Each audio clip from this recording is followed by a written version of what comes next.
Okay, let's unpack this. Object-oriented design, OD. Mhm. If you spend any time at all looking into software architecture, you know this term is just everywhere. But pinning down what it is versus what it isn't can feel like trying to grab smoke. The concepts are dense, the words all sound the same, and honestly, it's easy to get lost. It is, and I think that's because OD isn't just a set of rules for coding. It's really a way of thinking about complexity itself.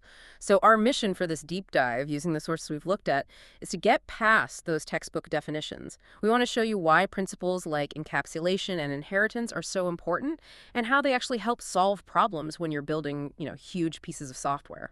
And I think we have to start right at the beginning. We need to draw some really clear lines in the sand. Because the whole software process has these three phases, and I think this is where the confusion really starts for a lot of people. We've got object-oriented analysis, object-oriented design, and then object-oriented programming. Right.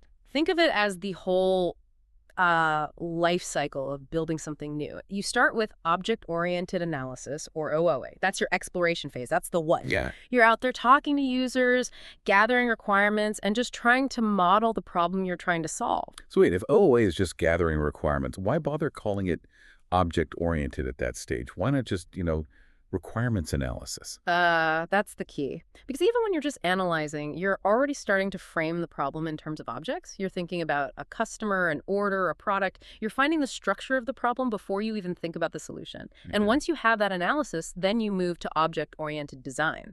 ODO. The planning phase. Exactly. ODO is where you take that abstract what from your analysis and you turn it into a concrete how. You're making an implementation spec. You're naming your objects, deciding what data they hold, defining their exact behaviors, all of it. This is the blueprint you hand off to the programmers. Which brings us to the third part, object-oriented programming, or OOB. That's the implementation. Taking that detailed OD blueprint and actually writing the code in, say, Python or Java. Mm-hmm. So for today, we are zeroed in on that middle piece, the blueprint stage. Oh. Right. And to build a good blueprint, you need to understand your materials, Right. the building blocks. And that means we have to define what an object even is. In the real world, it's a thing, right? Tangible or conceptual. In software, it's just a model of that thing. And what makes it a software object, according to the sources, is that it's always a combination of two things. You have the data, which is its state, and then you have the behaviors, the methods or functions that do stuff with that data. And that immediately brings up the difference between an object and a class. An object is the thing that actually exists in memory when the program is running, the class. Well, the class is the blueprint. It's the definition for that kind of object. Right. So the architectural drawing for a car is the class, let's say, sedan. But the actual red car in my driveway with a specific license plate, that's an instance of the class. That's the object. Precisely. And every one of those objects has members that define it. We mentioned state first. That state is defined by its attribute. Attributes, also called properties or members. They just describe the object's condition. So an orange object might have an attribute for ripeness with the value ripe. And it's interesting, the sources point out a little nuance in the terminology there.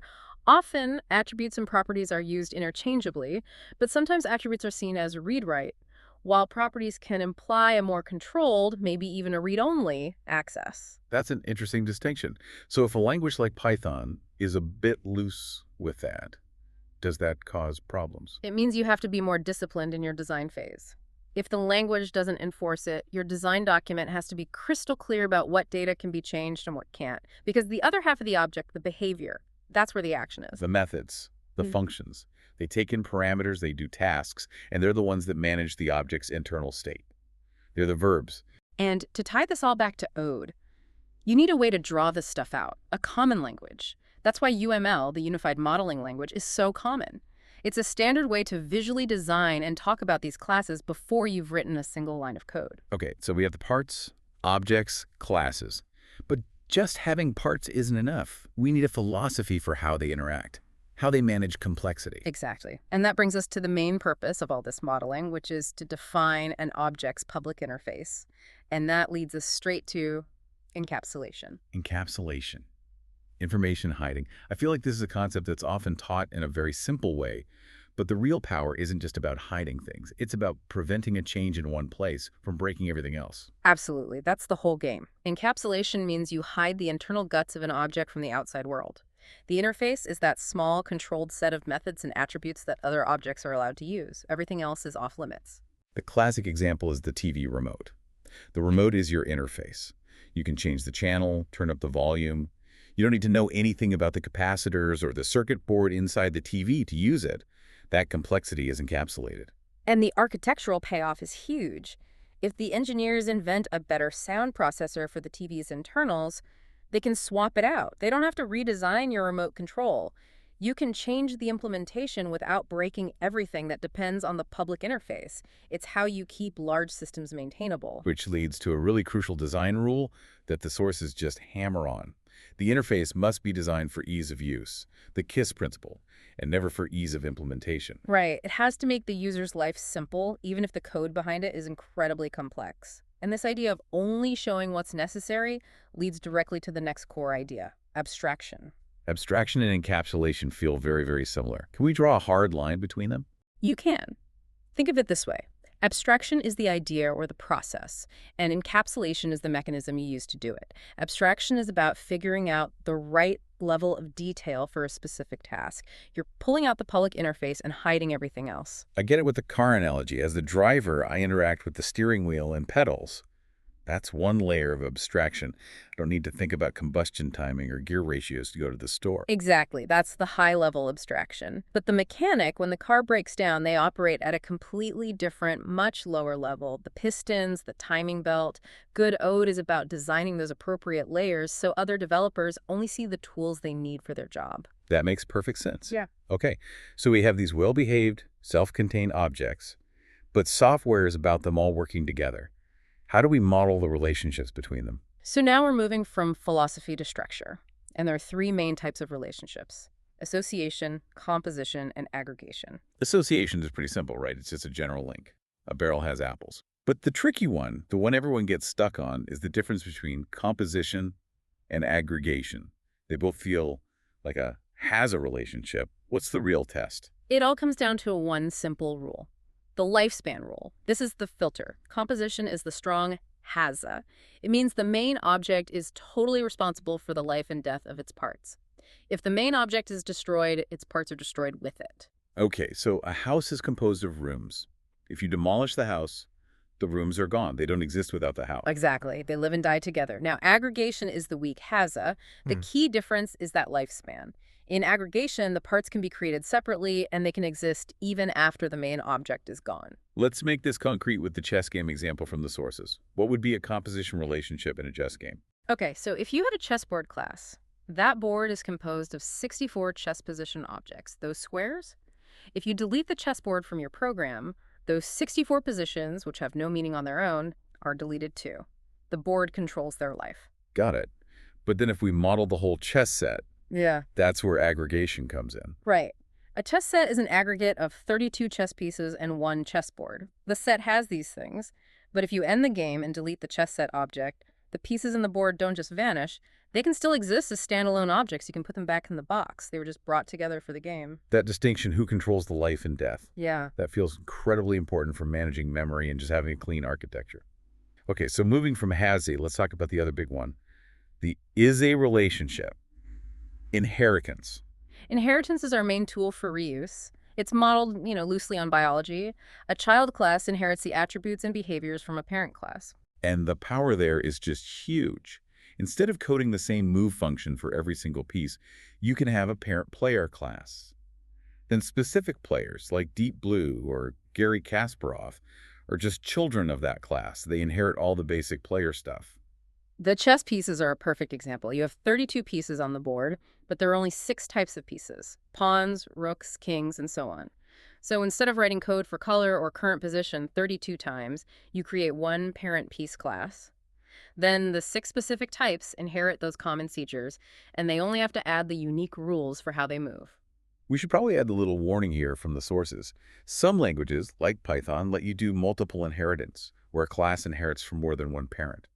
But they warn it can get tricky and messy, the diamond problem. It's why languages like Java just said no to it. Yeah, it's like having too many managers. It can create a lot of confusion about which parent's rules to follow.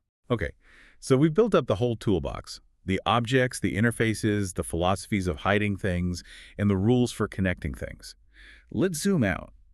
How does this very structured ode approach fit into how software is actually made, both then and now? Well, historically, OD was the absolute cornerstone of the waterfall model. That was that very traditional, rigid process where you had to finish 100% of your analysis before you could start design, and 100% of your design before you could start coding.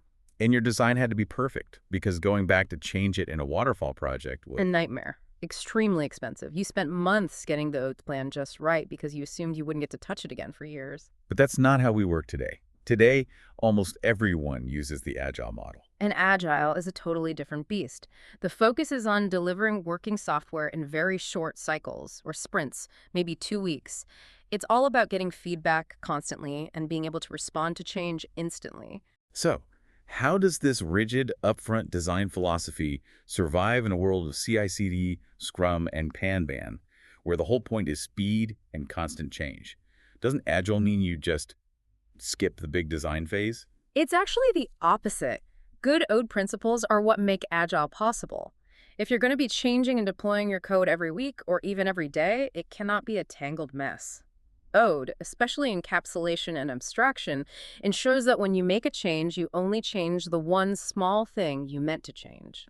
Because if every object has a clean, stable public interface and all its internal complexity is hidden, I can rip out and replace the guts of one object during a 2-week sprint, and I don't have to worry about breaking 10 other systems that were using its interface. That's the core insight. Encapsulation acts like a firewall against the ripple effects of change. ODE prevents that technical debt from piling up so high that you can't move fast anymore. It gives you the structural integrity you need to be agile. So the goal of Ode in an agile world isn't to create a perfect, unchanging structure. It's to create a structure that's perfectly resilient to constant change. Exactly. Those timeless rules of structure, the lifespan rule, clear interfaces, they're the safety net that lets you move fast without breaking everything. So what does this all mean? We started by navigating the process. OOA, OD, OOP. Then we defined the building blocks, objects, state, behavior, and the philosophies abstraction and encapsulation. We established that OD is all about managing complexity through clean public interfaces. And we saw how class relationships, especially distinguishing composition from aggregation, all comes down to that critical lifespan rule. And we landed on the idea that these ODE principles aren't some relic from the waterfall era. They're actually the core foundation that makes modern high-speed agile development possible. Which leaves us with one final thought for you to take away. If object-oriented design is this core framework for turning requirements into a resilient structure, how does the way you apply O change when you move from a rigid model like waterfall to a super flexible model like agile? Is the quality of your initial design less important because you know you can just change it tomorrow? Or does the need for a high quality encapsulated design actually become more important precisely because it's the only thing that lets you change things safely tomorrow?